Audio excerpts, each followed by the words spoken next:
বন্ধুরা, আমি যারা খেল গল্প পরিবারে তোমাদের স্বাগত জানাই। তো কোয়ার্টার ফাইনালের খেলা শুরু হতে চলল ওয়ার্ল্ড কাপে। গতকাল রাউন্ড অফ 16 এর খেলা ছিল দুটো, আর্জেন্টিনা ইজিপ্ট এবং কলম্বিয়া আর সুইজারল্যান্ডের। তো দ্বিতীয় খেলায় কলম্বিয়া সুইজারল্যান্ডের মধ্যে টাই ব্রেকারে যায়, সেখানে সুইজারল্যান্ড জিতে কোয়ার্টার ফাইনালে প্রবেশ করেছে। অন্যদিকে যেটা মোস্ট এই মুহূর্তে কন্ট্রোভার্সিয়াল, সেটা হচ্ছে আর্জেন্টিনা ইজিপ্টের ম্যাচ। এবং অবশ্যই এই পুরো টুর্নামেন্টের একদম একটা উত্তেজনাপূর্ণ খেলা ছিল। এই সারা টুর্নামেন্টের নজর কিন্তু এই খেলাটার মধ্যেই ছিল, যে আর্জেন্টিনা কি করে, মেসি কি করে, বিশেষত যেখানে মেসি যদি চলে যেত তাহলে কিন্তু টুর্নামেন্টের জৌলিশই হারিয়ে যেত, যেখানে রোনাল্ডো এবং নেইমার আগে ছিটকে গেছে। তো খেলার যদি কথায় আসি, অবশ্যই 15 মিনিটের মাথায় কিন্তু ইজিপ্ট লিড নিয়ে নিয়েছিল। তারপরে কিন্তু আর্জেন্টিনা ফার্স্ট হাফে দুর্দান্ত খেলেছে এবং যদি ভাগ্য সহায় থাকতো তাহলে কিন্তু ফল 4-1 হয়ে যেত। প্রথমে হচ্ছে মেসির সেই পেনাল্টি মিস, তারপরে তাদের গোলকিপার সাব্বির দুটো অসাধারণ সেভ করে, একটা হেডে যেটা সেভ করে পড়ে এবং একটা হচ্ছে গিয়ে প্লেসিং এ যেটা হাত বাড়িয়ে সেভ করে, ওই দুটো। আর একটা হচ্ছে মেসির ফ্রি কিক যেটা পোস্টে লাগে।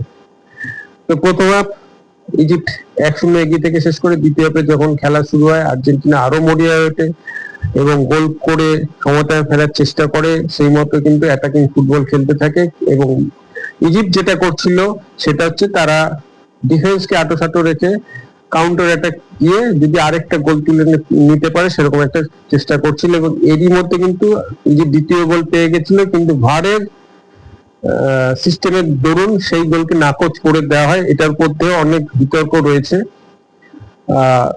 তারপরে কিন্তু ইজিপ্ট আবারও কাউন্টার অ্যাটাকে গোল পেয়ে যায় এবং স্কোর 2-0 হয়ে যায় এবং 89 মিনিট পর্যন্ত কিন্তু স্কোর 2-0 থাকে, ইজিপ্ট এগিয়ে থাকে। এবং 90 মিনিটে আর্জেন্টিনা তাদের প্রথম গোল পায় এবং স্কোর হয় 2-1। এরপরে যেটা মেসির সেই অসাধারণ ভলি রিবাউন্ডে, সেখানে স্কোর হয় 2-2। এরপরে যখন নির্ধারিত সময় শেষ হওয়ার পরে অ্যাডেড টাইমের খেলা চলছিল, 3 মিনিটের মাথায়, 6 মিনিট অ্যাডেড টাইম হয়, 3 মিনিটের মাথায় সেই ক্ষণ আসে, আর্জেন্টিনা তার তৃতীয় গোল পায়। যদিও এই গোলের অনেক কিন্তু কন্ট্রোভার্সিয়াল মোমেন্ট আছে, অনেক তর্ক বিতর্ক আছে। যেটা দেখা গেছে যে একটা ভিডিওতে, সেটাতে দেখা গেছে যে আর্জেন্টিনা যে বলটা স্ন্যাচ করেছে সেখানে তাদের ইজিপ্টের প্লেয়ারের একটা পায়ের টাচ লেগেছিল এবং প্লেয়ারটাই পড়ে যায়। সেটা ফাউল দেওয়া যেতে পারত, কিন্তু সেটা ফাউল দেওয়া হয়নি এবং সেটি নিয়েই আর্জেন্টিনার প্লেয়ার এগিয়ে গিয়ে সেই বলটি ধরে পাস বাড়ায়, সেখান দিয়ে হেডে গোল করে আর্জেন্টিনা 3-2 করে এবং ম্যাচটি জিতে বেরিয়ে যায়। এরই পক্ষে অনেকে বলবে যে না, সেটা ফাউল ছিল না, অনেকে বলবে ছিল।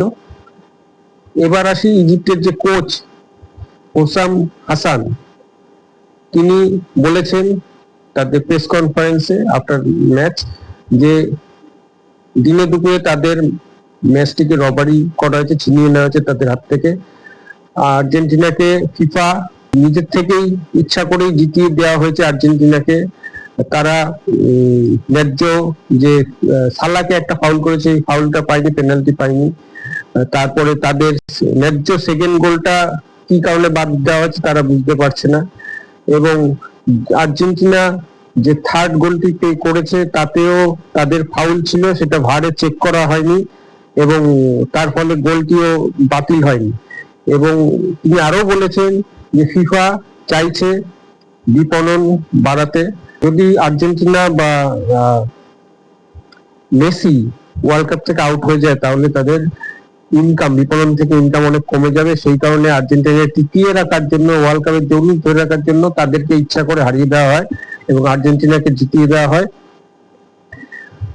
ফিফা যদি এরকমই করে তাহলে তিনি এও বলেছেন যে তাহলে সরাসরি আর্জেন্টিনাকে বিশ্বকাপটি তুলে দেওয়া হোক অন্য প্লেয়ারদের বা অন্য টিমদের কেন ডাকা হলো এই টুর্নামেন্ট খেলার জন্য, ফেয়ার প্লে হয়নি। এবং জিতেও যাদের যে প্লেয়ার, সেও প্রেস কনফারেন্সে বলেছে যে আনফেয়ার আনফেয়ার আনফেয়ার। তো তারা সমস্ত কিছুই, তাদের কোচ, তাদের প্লেয়াররা সবাই মিলে এর প্রোটেস্ট করছে। এবং তাদের কোচ তো সরাসরি প্রেস কনফারেন্সে বলেই দিয়েছে যে ফিফা ইচ্ছা করে মেসিকে টিকিয়ে রাখার জন্য ইজিপ্টকে ইচ্ছা করে হারিয়ে দেওয়া হয়েছে। তো এটা তাদের কোচের বক্তব্য, এটা আমার বক্তব্য না। এবং অবশ্যই এর মধ্যে তর্ক বিতর্ক থাকবে, সেটা বিচার করার আমার সেই যোগ্যতা নেই।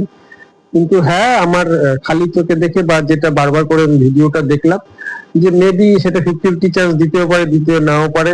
আর এইসব জিনিস হয় ফুটবলে, হয়। ভার সিস্টেম আসুক, যেই সিস্টেমে আসুক, যত সিস্টেম আসবে সেটার জন্য ভালো দিকও আছে, খারাপ দিকও আছে, সত্যি কথা, স্পষ্ট কথা। তো সেই হিসাবে আর্জেন্টিনা পরে গেছে। এবং অবশ্যই যদি আর্জেন্টিনা চলেও যায়, যদি হেরেও যেত, তাহলে কিন্তু একটা বড় ক্ষতি হতো, মানে ফুটবলেরও ক্ষতি। কারণ যেখানে লেজেন্ড নেইমার, রোনাল্ডো নেই এবং মেসি যদি না থাকে, তাহলে তো বিশ্বকাপ কে দেখবে? মানে সেই জৌলসটাই থাকবে না, সেটা একটা বড় ব্যাপার। তো যাই হোক, এই বিতর্কের মধ্যে আমি যাচ্ছি না। তবে আর্জেন্টিনা পরের রাউন্ডে গেছে, এরপরে আরো অনেকটা পথ যেতে হবে। অবশ্যই ভালো খেলুক এবং মেসি দ্বিতীয়বার চ্যাম্পিয়ন করতে পারে কিনা আর্জেন্টিনা, সেটাই এখন দেখার। তবে দৌড়ে টিকে রয়েছে এটা। আর বলবো বন্ধুরা, তোমাদের কি মনে হয় যে এই খেলা দেখে যে সমস্ত কিছু যে বিতর্ক শুরু হয়েছে যে ব্যাপারটা নিয়ে, এবং তাদের কোচ যে ইস্যুটা নিয়ে বলছে, সেটা তোমরা কি সাপোর্ট করছো নাকি ঠিকই ছিল? যাই হোক, আমার আমার পার্সোনাল সিদ্ধান্ত যে এটা 50-50 চান্সেস। ওদের পরে ব্যাড লাক ইজিপ্ট। ইজিপ্ট খুব ভালো খেলেছে। ইজিপ্টের 3টে প্লেয়ার তো যথেষ্ট ভালো খেলেছে। একটা হচ্ছে মোহাম্মদ সালাহ, হাসান, আর ওইদিকে জিকো, অসাধারণ খেলেছে। তো তোমাদের কি মতামত অবশ্যই আমাকে কমেন্টে জানাও। আজ এখানে শেষ করছি, দেখা হচ্ছে পরের ভিডিও। তোমরা ভালো থেকে সুস্থ থেকো। আর আমার এই ভিডিওটিকে অবশ্যই শেয়ার করো। যারা ফেসবুক থেকে দেখছো, আমার পেজটিকে ফলো করো। আর যারা ইউটিউব থেকে দেখছো, তারা আমার চ্যানেলটিকে সাবস্ক্রাইব করো। টাটা।